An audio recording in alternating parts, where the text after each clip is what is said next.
मैं भाषण शुरू करने से पहले इस सदन को एक समाचार देना चाहता हूं और सदन से ये चाहता हूं कि इसकी कड़ी शब्दों के अंदर निंदा की जाए। अध्यक्ष महोदय, मेरा भाषण शुरू करने से पहले मैं इस सदन को इन्फॉर्म करना चाहता हूं कि मेरे पार्टी के अध्यक्ष member of parliament barrister Asaduddin Owaisi साहब के ऊपर जानलेवा हमला कुछ देर पहले हुआ है। उनके ऊपर मीरठ से जब वो प्रचार करके वापस आ रहे थे तो दो बंदूकधारियों ने उनकी गाड़ी के ऊपर हमला किया, गोलियां चलाई, लेकिन उनकी जान बच गई। वो आए हैं वापस। मैं सरकार से ये अनुरोध करूंगा कि हमारे वैचारिक मतभेद हो सकते हैं, हमारे राजनीतिक मतभेद हो सकते हैं, लेकिन इस तरह की हरकतें होना, 2 महीने पहले उनके घर के ऊपर हमला हुआ जो पुलिस स्टेशन के सामने है और आज उनकी जान लेने की कोशिश की गई है। मैं चाहूंगा कि इस सदन के अंदर जितने भी हम राजनीतिक पार्टी के लोग हैं, ये मेरा या तेरा या तुम्हारा हमारा मामला नहीं है, हम सब से जुड़ा हुआ मामला है। इसीलिए जो भी दोषी है उनके ऊपर सख्त से सख्त कार्रवाई होनी चाहिए, ये मैं सूचना देना चाह रहा था। अध्यक्ष महोदय, भाषण का टाइम अब शुरू करें तो मेहरबानी होगी। अध्यक्ष महोदय,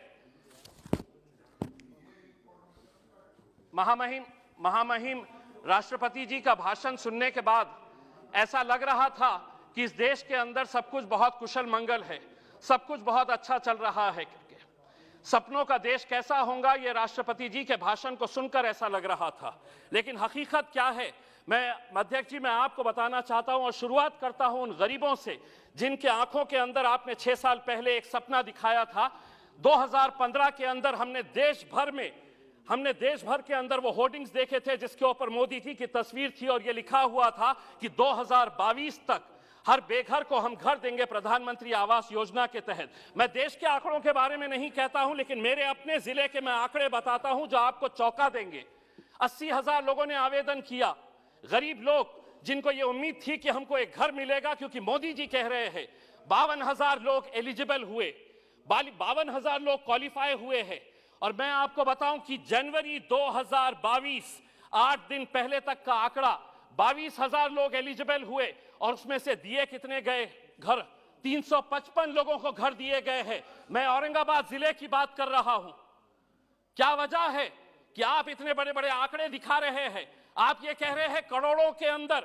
मैं पूरे दस्तावेज के साथ आपको बताया हूं कि 7 सालों से आपने उन गरीबों को सपना दिखाए कि मुझे घर मिलने वाला है। 52,000 लोग इस इंतजार में है कि मोदी जी अब घर देंगे और 355 लोगों को घर दिया गया है।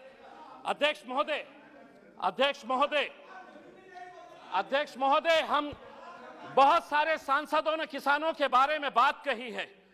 बहुत सारे भारतीय जनता पार्टी के जो महाराष्ट्र से आने वाले सांसद हैं, उन्होंने किसानों के बारे में बात की और बताया कि सरकार किसानों के ताल्लुक से क्या अच्छे कदम उठा रही है।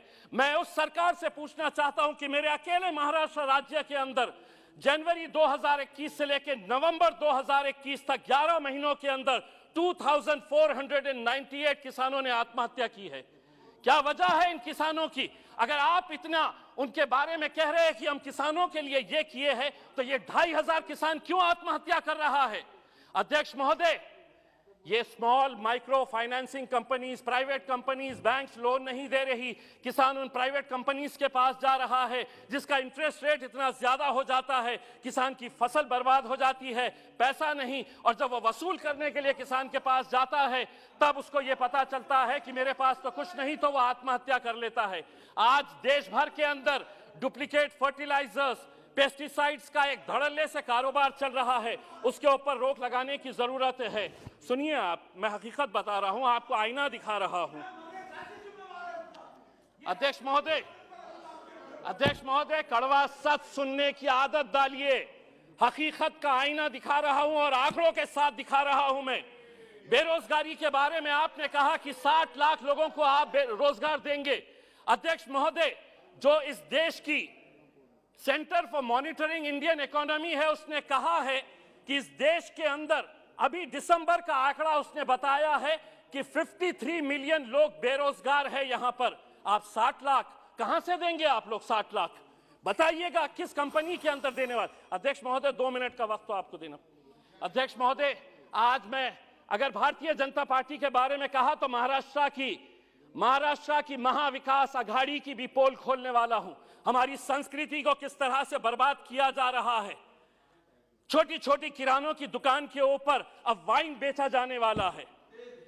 शिवसेना के एक नेता कहते हैं कि नहीं, वाइन के अंदर नशा नहीं है, तो राष्ट्रवादी कांग्रेस के एनसीपी के एक वरिष्ठ नेता कहते हैं कि बाहर के देशों के अंदर लोग पानी नहीं पीते, वाइन पीते हैं।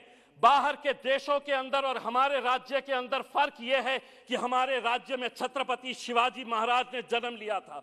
हमारा राज्य जो है वो फुले शाहू अंबेडकर की पैदावार है। वहां पे आप बच्चों के हाथ में वाइन की बोतल दे रहे, कल वही वाइन की बोतल हटेगी तो बियर की बोतल पकड़ेगा, बियर के बाद वो विस्की पकड़ेगा। चंद पैसे कमाने के लिए अगर महाराष्ट्र सरकार ये कर रही है तो राष्ट्रपति और केंद्र सरकार ने उन्हें बताना चाहिए कि आप ये संस्कृति को इस तरह से।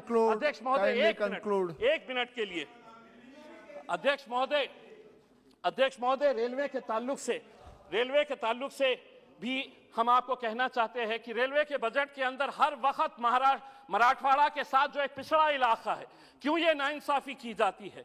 हर वक्त अधिकारी ये कहते हैं कि नहीं, इस क्षेत्र के अंदर आरओआर क्या मिलेगा, रेट ऑफ रिटर्न क्या मिलेगा। अगर इसी तरह पिछड़े इलाकों को देखने का नजरिया अधिकारियों का रहेगा तो रेलवे तो आगे निकल जा रही, हम बहुत पीछे रह जा रहे हैं। 70 सालों से हम इंतजार कर रहे हैं। बहुत बहुत धन्यवाद। बहुत धन्यवाद। 30 सेकंड में अध्यक्ष महोदय, आपने अध्यक्ष महोदय, राष्ट्रपति जी ने अपने भाषण के अंदर इस सदी के सबसे महान शख्स डॉक्टर भीमराव अंबेडकर जी को कोट किया है और उन्होंने बताया है कि हमारी सरकार का मोटो है कि जो बाबा साहब अंबेडकर ने बताया था कि हमारी सरकार किन मूल्यों के ऊपर चलती है, तो लिबर्टी, इक्वालिटी और फ्रैटर्निटी, इन मुद्दों के ऊपर दूर दूर तक आपका इन शब्दों से कोई लेना देना नहीं है। अगर रहता तो यकीन मानिए कर्नाटक की उन बच्चियों को आप बाहर नहीं निकालते जो अपने सर के ऊपर हिजाब लगाकर 10 सेकंड अपने सर के ऊपर अपना चेहरा हिजाब से। मैं ये पूछना चाहूंगा, हमारी ये जो राजस्थान की बहनें बैठती है वो भी उनके सर को ढकती है, इसका मतलब ये नहीं है कि वो कोई जुर्म कर रही है। मेरे हिसाब से हम सरकार से यही अनुरोध करेंगे, इस देश की फ्रेटर्निटी, इक्वालिटी, ब्रदरहुड और भाईचारे को जिंदा रखिए साहब। धन्यवाद।